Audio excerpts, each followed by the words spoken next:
di bareng no resepsi, ngenteni khitanan. Lah akhirnya keribetan. Mayoran biasa, ora usah ngenteni khitanan. Misale gede dhuwit diku wedhus sebelah wis mangan. Ora usah ngenteni khitanan, ora usah ngenteni napa? Resepsi. Keribetan napa? Lho ora kuat loro-lorone ora apa-apa. Kados Nabi Ibrahim kan ngoten nggih, wonten tamu malaikat langsung disebut di Qur'ane faja'a bi ajlin hanid, langsung di sebelahna napa pedet. Iku mayoran ta ora? Mayoran. Dadi aja sampai dak bus solihin watake wong saleh iku kalah enak ambek watake wong dolim. Kok wong saleh di kecenderungan seneng wong napa? Dolim. Ya aja terus nak terus mari mati. Selain ra kuat maksudnya karuan ora kuat tuh karuan sebab iku ora karuan. Mau sampean ben roh bahwa semua ini demi kalimat napa tauhid. Mulane mayoran dibakas jejer Ka'bah. Ngene iku ja'alallahul Ka'batal Baital Harama qiyamal linnasi wasyahrul harama wal hadiya wal qalaid. Terus zalika li ta'lamu annahu ya'lamu ma fis samawati wa ma fil ard. Mayorane wong Islam ndak ape-ape oleh paling ben roh nak kabeh nikmat iki minallah. Ya engko kembaline ilallah. Misalnya kue mangan, wong Islam nak mangan ndak apa-apa ben kuat ibadah. Ndak apa-apa. Artinya kalau tauhid wis bener, kok mangane ya ben kuat ibadah. Engko misalnya anak mbok jajakno seneng, ben seneng ngaji. Ndak apa-apa. Wong saleh orientasine ndak apa-apa. Misalnya anak mbok jajakno seneng, engko ben seneng ngaji. Lha iku jenenge walakin jihadun wa niyatun. Ujung-ujunge niatem iki sing mengawal prilakune Nah, dadi mbok jajakno enak tapi niate ben seneng ngaji. Jadi kula suwun mulai sakniki bojomu servis ben seneng ngaji. Lah wis kliwat yo, cara watakam kan wis. Nak bojo kula dereng kliwat, mulai pertama rapi tak ngandani. Piye wae aku sok ben ndek anak, kowe langsung nomor 7, wis ra iso ditawar. Piye wae anake wong iku anakku, wis ra iso mbok tawar. Tak tanam tenan. Endi ana cerita Nabi bakas bojo ra ono. Siti Hajar ngewangi bangun Ka'bah disebut Quran disebut Ismail tok tak bombardir wis pokoke bendekne ora anak. Mandi nganti sakniki gak pede ngadepi anak wis. Angger lapor anake nakal dekne kecewa semenenge mesti dibela bapake dekne ainul yakin hakul yakin. Ainul yakin hakul yakin. Dan yo ora tahu pancen pokoke nek konflik be anak aku yo ora salah benere pokoke mesti bela anak saya. Ya mungkin saya terlalu tapi itu daripada aku ora konsisten. Artinya cara teori militer sekali saya trader pisan kan dekne pian gak mesti kan repot kan itu kan merugikan saya. Jadi aku ora iso kok tetep lah ada itu. Jadi aku tapi ojo tiru Fabri cerita mawon iki cerita betapa fanatik saya pada anak. Kok kabeh nabi dengan apa fahab li milladunka waliyah yarisuni wa yarisu min ahli Yaqub sing dijaluk tetep yuk turunan anak lanang. Rabbi habli milladunka dzurriatan thayyibah jaluke anak turun sing saleh. Jarang nabi bakas bojo. Lah saiki kiai-kiai udah senengane kepen di bojo sing nurut. Lali gak nyebut kepen anak nurut lah bojone nurut anak nakal-nakal. Mergo klirune senengane kok orientasine kepen di bojo nurut nyenengno wong lanang. Mboten ate kula ndonga dulu tenan. Pengen di anak sing nurut. Ya misalnya di anak 5 nurut mek kowe. Sak omah 6 bojo sitok minoritas wedi ya nurut. Karena anak 5 nurut kowe bojo minoritas kan. Sak omah wong 6. Lah anak 11 nurut kowe kabeh tambah minoritas kan. Tapi lho kula seneng lho mek bojo kula. Cuma itu tadi sudah saya didik supaya anak itu nomor 1. Mergo anak niki sok ben sing ndongano. Mulane ning hadis ora nyebut bojomu illa min salasin sedaqatin jariyatin au ilmin yuntafa'u bi awaladin sholih. Ora usah mbok takokno. Kok bojo ora dilebokno Gus? Ora usah takokno pokoke. Kula nate ditakoki santri. Gus kena apa ning hadis ora bakas bojo? Bojo iku ora ana cara Quran, sing ana iku anak. Maksudnya piye Gus? Maksudnya kene goblok tak terangno. Maksudnya ngene lho, misale kula mati ti. Wis anak kula misale Hasan. Hasan kan ndongakno kula, berarti Hasan ndongakno wong tuane kan? Engko bojo kula mati, ya Hasan ndongakno ibuke kan? Paham nggih? Lho nggih artine bojo tetep entuk ora usah ngenteni bojo. Kula mati kan didongakno anak kan? Engko bojo kula mati. Didongakno anak kan? Artinya bojoku entuk ya mergo pada akhirnya bojoku ibu kan bagi anaknya kan? Ibu. Lah terus kowe kepengin misalnya ngene Rohin. Hukum ora kan tapi. Misalnya rohen mati, arep-arep didokari bojone. Lah nek dirabi wong. Lho kan akeh kan rondo dirabi wong kan akeh. Engko bojone sing lanang mati nek, rabi meneh. Terus iku bojone sapa? Nah anak ra iso selawase anake iku sirine kena Nabi ra nyebut bojo. Sing jamin nek ejek bojone sapa? Nah anak. Ya anake terus ila yaumil qiyamah kan. Saiki mati, ruhen arep-arep didongakno bojomu. Wong iso urip bae bojone sing dirabi wong. Lah ya pegatan nak terus dirabi wong. Pemene wis apa? Artinya umpama Nabi ngendikan au zaujatin sholihatin tatulah. Ijek bojo ta ora kan? Paham ya? Lho kok berarti do takut istri kata jamaah kasih udah rahasia. Mboten niku tenan nggih, kula suwun tenan nggih. Dadi mulai ngaji niki latih.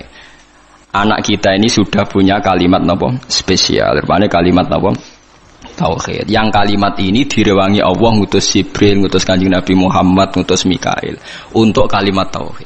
Dan kita mendapatkan ini secara gratis dari fitrahnya, gak melalui perang, gak melalui utusan Nabi macam-macam. Kok ora mbok hormati ku piye? Lucune kita sering kecewa hal-hal sing khadzun nafsi. Misalnya anak bukan mijeti ra gelem terus kecewa. Wah, anak ra nurut wong tua. Oh, dasar anak nakal ngene-ngene.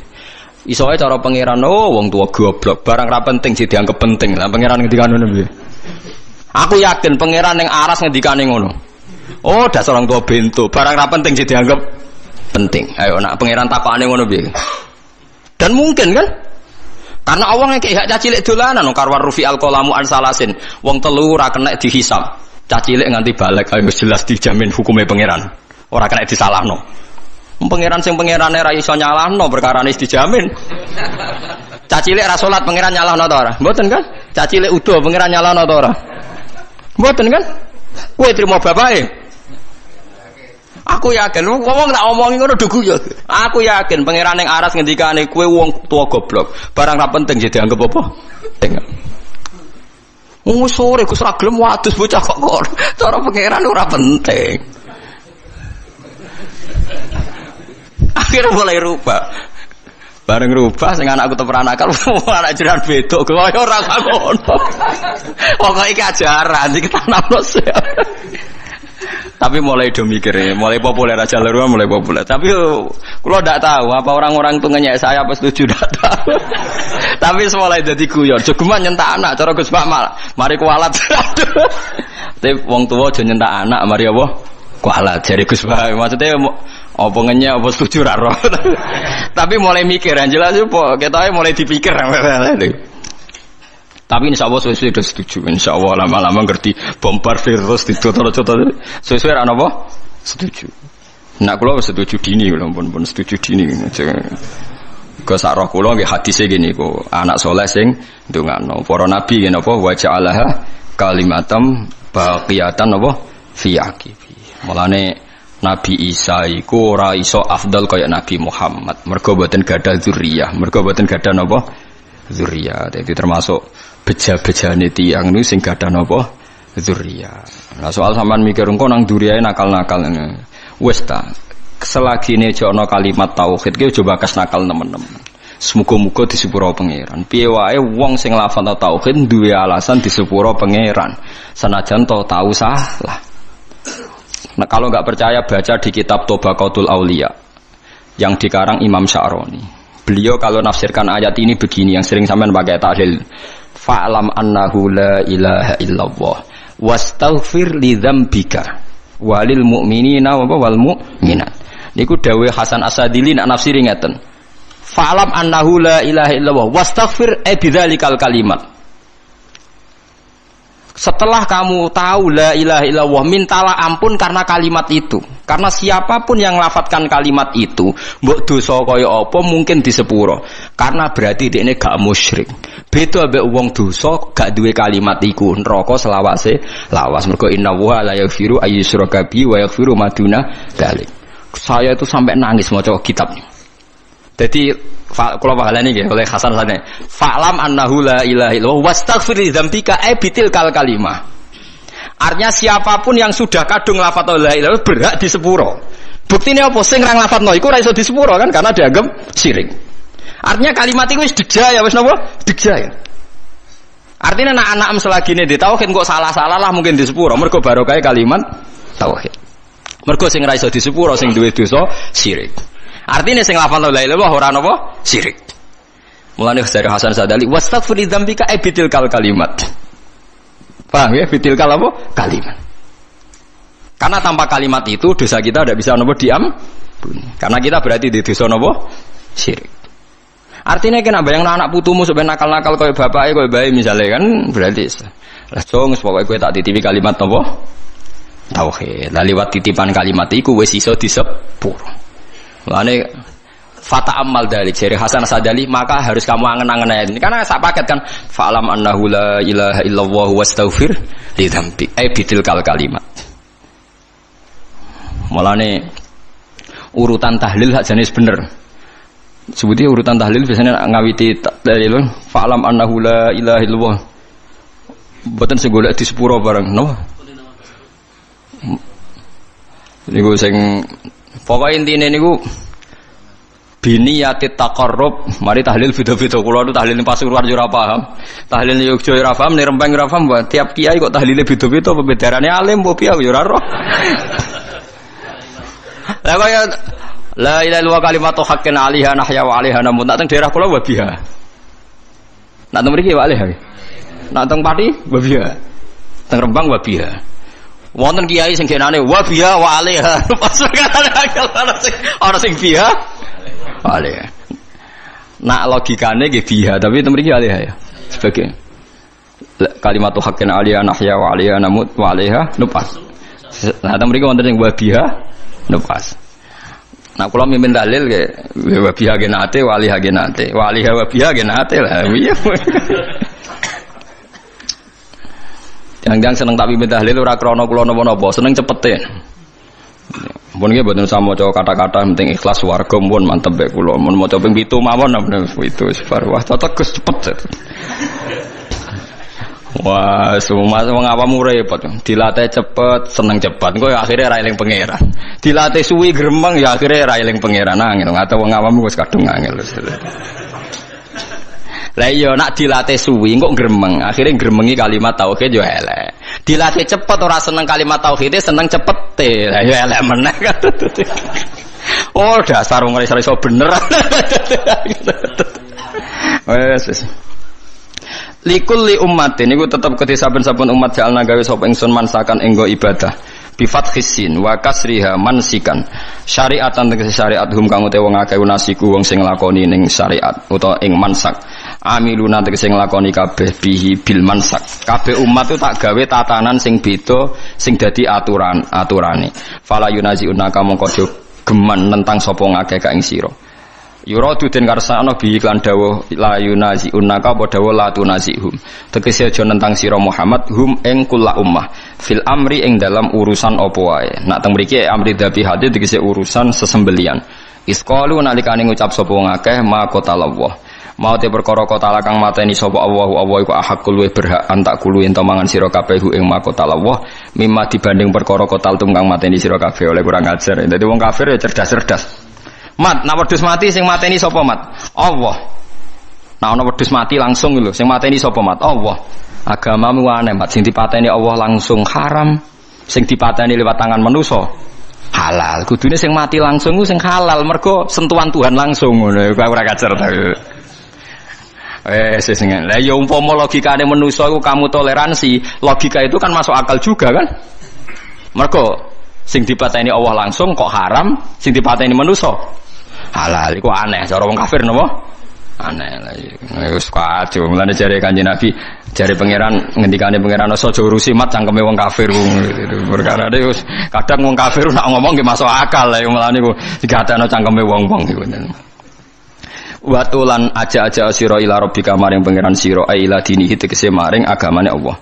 Innaka satamne sira iku ala hudan ing atase petunjuk dine tegese agama mustaqimin kan jejeg.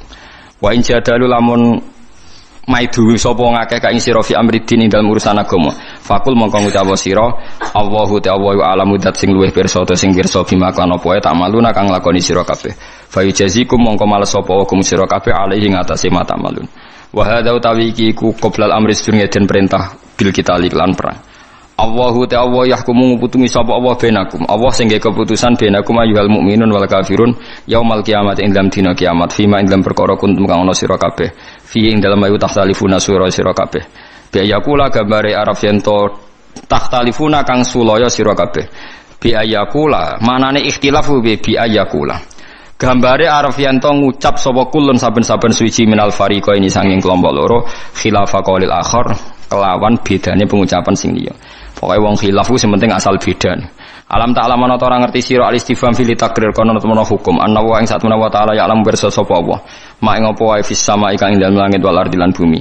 Inna dzalika sak temene mengkon-mengkono kabeh. Kene apa Allah kok pirsa apa sing langit bumi mergo sedurunge digawe wis ditulis ning Allah napa mahfud. Inna dzalika sak temene mengkon-mengkono kabeh madzikira fi kitabin. Mate kese perkara zikir kang den sebut apa mayu fi kitab ini dalam kitab wa te kitab Allahul Mahfud Allah iku catetan al mahfudu kang den jaga iku niku Allah Mahfud catetan riyen ora ning kertas teng Allah jare iki kuna manani sabak inna dalika sak temene mungkon-mungkon kabeh ilma ma tegese ilmune perkara zikir kang den sebut apa ma ala wa ing atas apa ya sirun gampang esahlun tegese gampang assalamualaikum warahmatullahi wabarakatuh. Jadi kalau Harun Rasid pas ngaji sebagai santri, tapi kalau Imam Malik ngurus KTP ya sebagai rakyat, ya antri, ya beliau yang datang.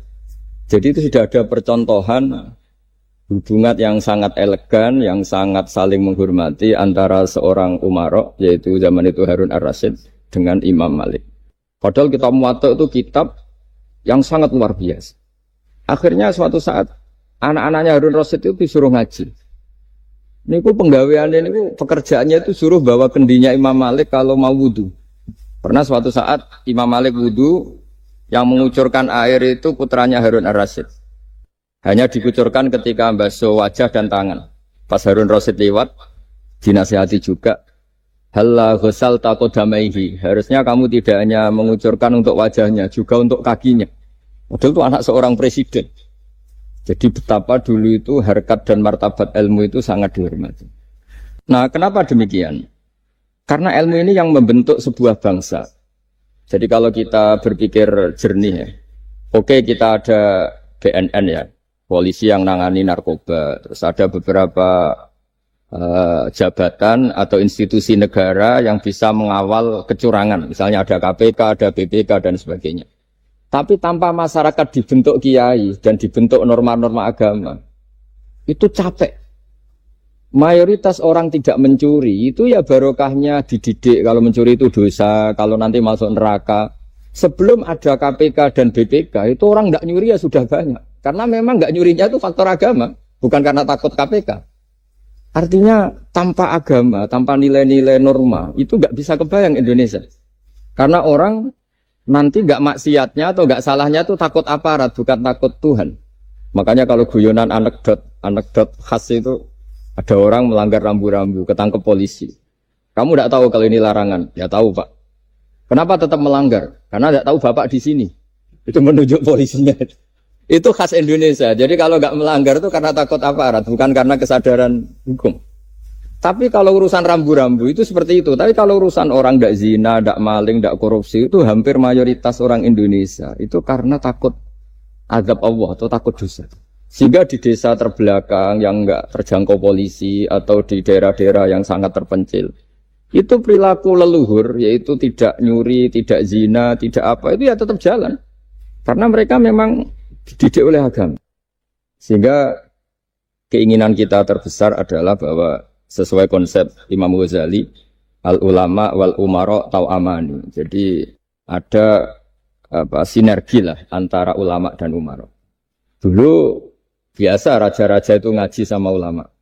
Tapi ulama juga biasa antri di kerajaan untuk ngurus administrasi negara. Jadi beliau-beliau ya bisa sebagai rakyat, tapi juga sekaligus sebagai guru. Karena beliau-beliau ini orang-orang yang bisa menanggalkan egonya. Lalu kenapa kerajaan dulu itu begitu kuat? Ada contoh paling populer dalam mengelola negara, yaitu Umar bin Khattab. Itu Sayyidina Umar bin Khattab. Itu bajunya, jubahnya itu ada 12 jahitan, saking jeleknya. Jadi saking jeleknya itu 12 jahitan. Ada pernah seorang kiai yang cerita, ketika Baitul Maqdis itu ditaklukkan oleh pasukan Umar, itu beliau harus naik unta dari Madinah sampai Yerusalem. Karena kerajaan yang ditaklukkan itu membayangkan Umar itu seorang presiden, seorang khalifah pasti wah. Itu ternyata pas sampai gerbang Yerusalem itu Umar itu yang nuntun unta. Karena ketika unta itu hanya satu, sama pengawalnya bilang, saya mau naik unta asal gantian. Ya 2 kilo Umar naik, 2 kilo ajudannya yang naik. Sampai Pak. Lepas mau pintu gerbang itu pas giliran Umar yang nuntun. Kata ajudannya, kali ini jenengan yang naik saja. Enggak, saya enggak mau bohong. Jadi yang disambut ya ajudannya. Karena ajudannya pakaiannya lebih bagus dan Umar pakai tadi jubah yang berjahit 12. Jadi betapa orang-orang dulu itu ketika jabat itu malah tasawuf. Karena tadi dipandu oleh agama. Setelah itu ada beberapa sahabat yang usul. Ada pesta gitu karena ini hari kemenangan. Kata Sayyidina Umar, Inna Allaha ta'ala ayyara qauman faqala adhabtum thayyibatikum fi hayatikumud dunya wastamta'tum biha. Di antara kritik Allah kepada orang-orang yang enggak benar adalah jatah kenikmatan kamu sudah kamu habiskan di dunia. Maka di akhirat sudah tidak ada jatah. Maka kata Umar, astabqi thayyibati. Jatah-jatah kenikmatan saya biarkan utuh. Maka tidak saya nikmati sekarang. Nah makanya ini saya sekaligus minta sama BUMN, pokoknya gak usah lah ngundang saya, ribet. Selain ribet ya soalnya ngaji saja. Saya ini jadi kiai itu ya bingung. Ya sering dihormati orang, dicucuk, kadang disangoni. Kalau kadang ya mikir, nak jatah kuntek terus piye. Makanya saya tuh ya sering ngebes, ya biasa saja hidup saya. Karena saya tidak ingin jatah saya ini habis. Tapi kadang-kadang orang itu ingin berlebihan menghormati kiai. Saya berkali-kali bilang, ketika ada orang menghormati saya itu yang repot saya. Yang menghormati benar karena menghormati kiai. Tapi kiainya yang masalah kan. Kalau tidak bisa ngelola hatinya jadi tamak, jadi ribet. Makanya ini kan ya sudah saya tetap sebagai kiai ngajarkan ikhlas. Makanya guyonan di kitab-kitab dulu kalau ada orang cantik sowan kiai itu kata kiainya, saya yang bingung. Kamu melihat saya ibadah, saya melihat kamu masalah. jadi tapi kalau kiainya agak soleh ya enak sama-sama seneng kan. Masalahnya kita ini soleh, paling enggak berusaha soleh. Ya jadi kalau Pak Aryo sowan sini itu dia benar sudah sopan lah sama kiai, beliau pejabat sopan. Saya yang masalah kan. Misalnya saya ke Jakarta terus ingat Pak Aryo ingin difasilitasi, saya kan jadi repot. Makanya kemungkinannya kecil, kalau saya ke Jakarta tak hubungin itu kecil dan tidak perlu tersinggung. Saya selama ini ya sering ke Jakarta ya biasa. Saya hampir per 3 bulan, 4 bulan datang ke pondoknya Pak Kures. Ya jarang hubungi pejabat. Ya sudah kalau mau ngaji. Nah kenapa saya menekankan ikhlas? Karena ini kan acara khataman. Di antara pokok dari ajaran Quran adalah wa ma umiru illa liya'budullaha mukhlishina lahuddin. Jadi kalau sudah berani beragama ya kita harus ikhlas. Dan saya berkali-kali bilang ikhlas itu mudah. Harus dilatih. Saya berkali-kali memberi analogi itu gampang sekali. Lama sekali kita bilang kalau yang putih itu putih. Lama sekali kita bilang yang hitam itu hitam. Itu tidak ada yang gaji. Kenapa kita mengatakan tembok ini putih? Karena memang putih. Kenapa orang mengatakan peci itu hitam? Ya karena memang hitam itu tidak ada yang gaji dan semuanya ngomong seperti itu. Tapi pas Anda ngomong Allah itu Tuhan, minta masuk surga. Pas hubungan dengan Tuhan itu selalu tidak ikhlas. Padahal kita biasa ngomong hakikat ini ikhlas. Kita ngomong tembok ini putih ikhlas, ngomong peci hitam itu. Pas ngomong kalau Allah itu Tuhan, minta surga. Padahal bedanya apa? Hanya sama-sama ngomong mengatakan sesuatu yang nyata. Sehingga saya berkali-kali bilang dan ini akan saya kampanyakan sampai saya mati. Di antara gejolokan Allah sama orang soleh. Jadi orang soleh itu nanti juga digojlok sama Allah. Kenapa kamu nyembah saya? Karena saya ingin masuk surga ya Allah. Yang satu ditanya, kenapa kamu nyembah saya? Karena saya takut neraka ya Allah. Berarti kalau saya tidak bikin surga, tidak bikin neraka, kamu tidak nyembah saya. Ya udah gitu Gusti tempat nyembah jenengan. Tapi kadung keliwat alasannya itu. Makanya saya itu tidak pernah bilang ke anak saya gini. Kamu harus syukur karena bapak dapat pekerjaan. Tidak pernah saya. Kamu harus syukur bapak punya uang. Tidak pernah. Nanti syukurnya nunggu bapak punya uang. Kalau nggak punya uang nggak bapak ribet.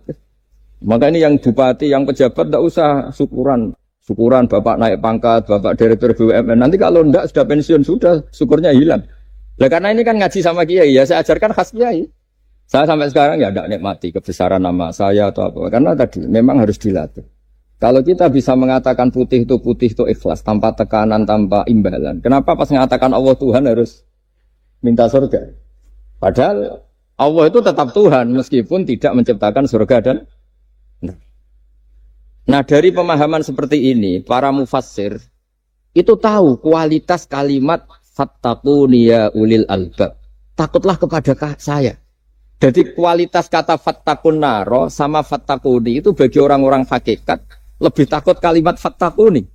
Kata orang-orang tasawuf neraka itu nanti, itu pun kita tidak mesti masuk. Tapi kalau Allah sekarang pun sudah ada. Jadi kalau cara berpikir orang tasawuf gini, ini karena Pak Bima mesti gak pernah belajar tasawuf, karena belajarnya nyari uang. Gitu. Makanya ini tak ajari cari tasawuf. Tadi sudah tak gojlok. Harus ngapalkan Quran. Katanya. Kalau cara berpikir tasawuf itu gini, surga dan neraka itu muajjalah, itu nanti. Kamu nyembah Allah ingin masuk surga. Takut menghindari maksiat atau takut sehingga tidak maksiat karena takut neraka. Dan surga itu simbol ridhonya. Neraka simbol bencinya, suktunya Allah. Terus kata orang-orang tasawuf cara berpikir, Allah itu sudah ada sekarang. Mulai dulu sampai sekarang Allah sudah ada. Kalau Allah sudah ada, berarti Allah sekarang ya bisa berstatus ridho ke kamu, atau berstatus benci ke kamu. Kenapa takutnya nanti? Wong Allahnya sekarang kok takutnya? Ya sekarang juga. Kamu harus amal tuh nakdan. Nakdan tuh cash. Allahnya ada sekarang, ya ibadahnya harus ada sekarang. Makanya kata orang-orang tasawuf, andaikan Allah tidak bikin surga atau neraka, ya saya tetap nyembah karena surga itu simbol ridhonya. Bahwa surga itu nyata ada, ya nyata ada. Dengan segala fasilitasnya itu nyata ada. Tapi bahwa surga itu tetap kamu masuk surga karena cari ridhonya Allah. Kalau Allahnya sudah ada, berarti ridhonya sekarang sudah ada. Harus kamu cari sekarang, jangan nanti. Sehingga kadang-kadang orang yang ingin masuk surga itu ya kelasnya kelas amatir. Masyhur itu. Ada seorang wali masuk surga ketemu Allah ditanya. Karena wali ini biasa mensafaati murid-muridnya. Ya Allah, kenapa murid-murid saya tidak kelihatan sowan jenengan? Murid-murid kamu ingin masuk surga karena ingin makan enak, punya bidadari cantik-cantik itu di sana. Tapi mereka lupa saya. Jadi akhirnya di surga tapi nggak ketemu Tuhan. Karena inginnya ya sudah trauma punya istri jelek, cerewet. Banyak loh orang yang masuk surga itu yang agak kacau. Enak sudah surga. Nanti di sana nggak usah sholat, nggak usah puasa. Jadi sholat yang sekarang nggak ada problem. Jadi banyak itu orang-orang Islam yang Islamnya mungkin imannya amatiran. Wah enak masuk surga, nggak ada subuh lagi, nggak ada puasa, bebas. Oh, itu kan kurang ajar betul. Jadi ibadah itu dianggap problem.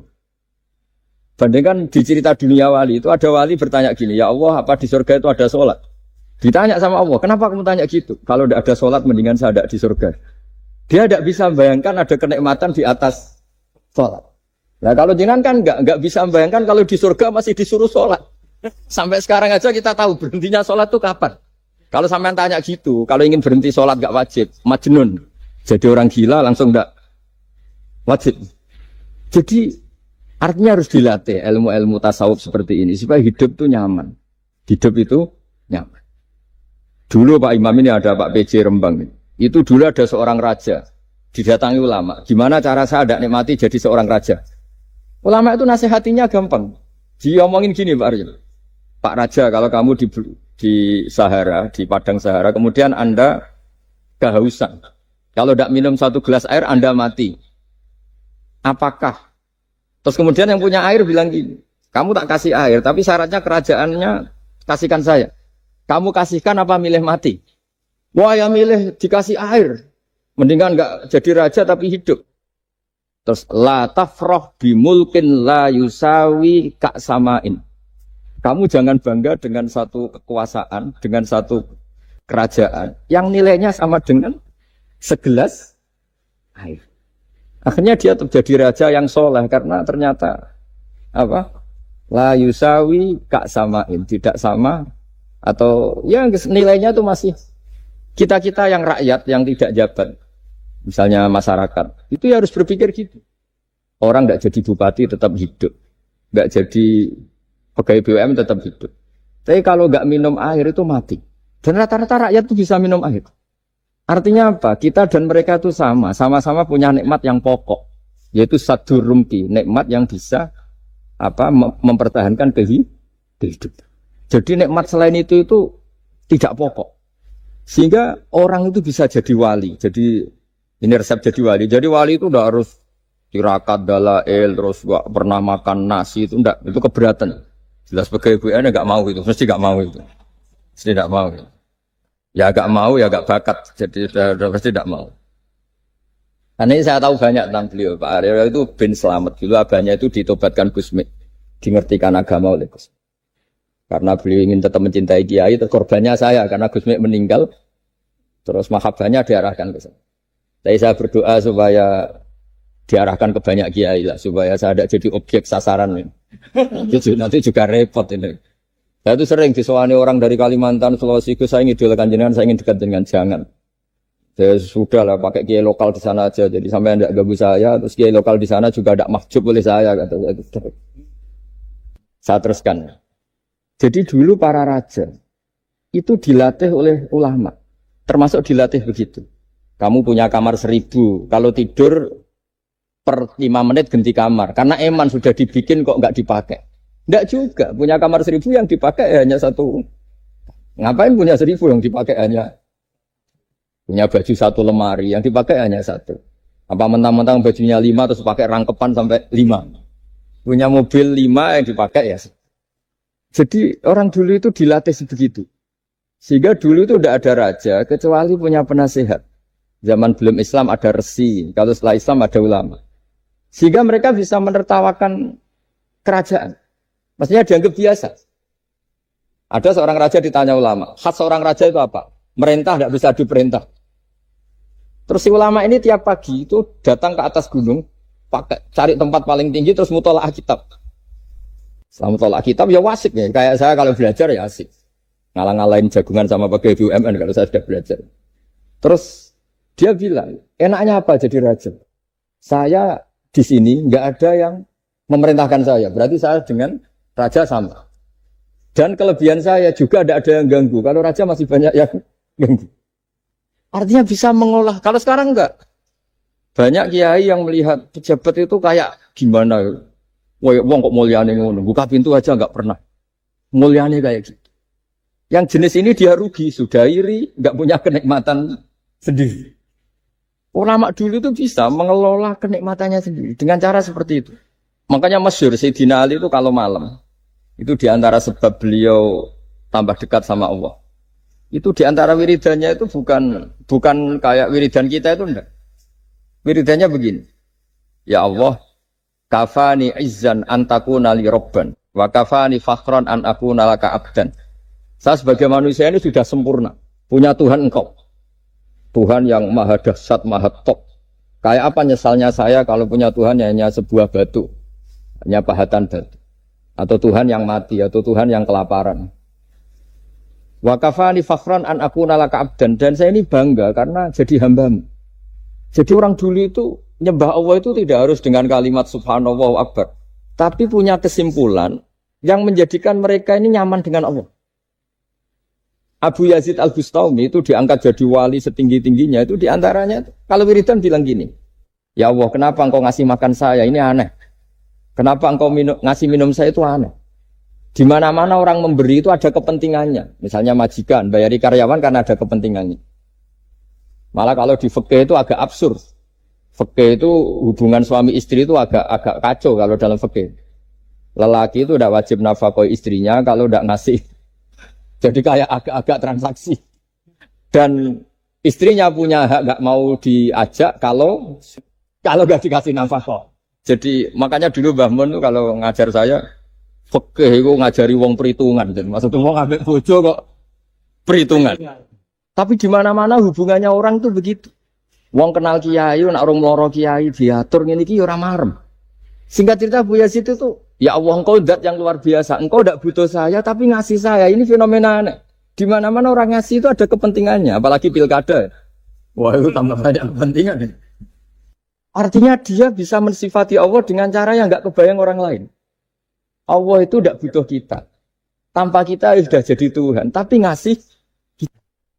Apa ya Allah alasan kau mengasihi saya? Wong saya engkau tidak butuh saya. Di mana-mana orang ngasih itu kan karena butuh. Misalnya kamu ngasih anak, apapun alasan ikhlas Anda ini karena nyaman. Anak ini menjadi hiburan. Tetap seneng ya. Ada unsur kamu itu dapat timbal balik, setidaknya seneng. Atau ngasih rival politik kamu, setidaknya ya karena safety lah kata tadi Pak Ari. Bergak berontak teman-teman. Pokoknya ada kepentingan. Tapi Allah ini zat yang nggak punya kepentingan, kemudian tetap ngasih.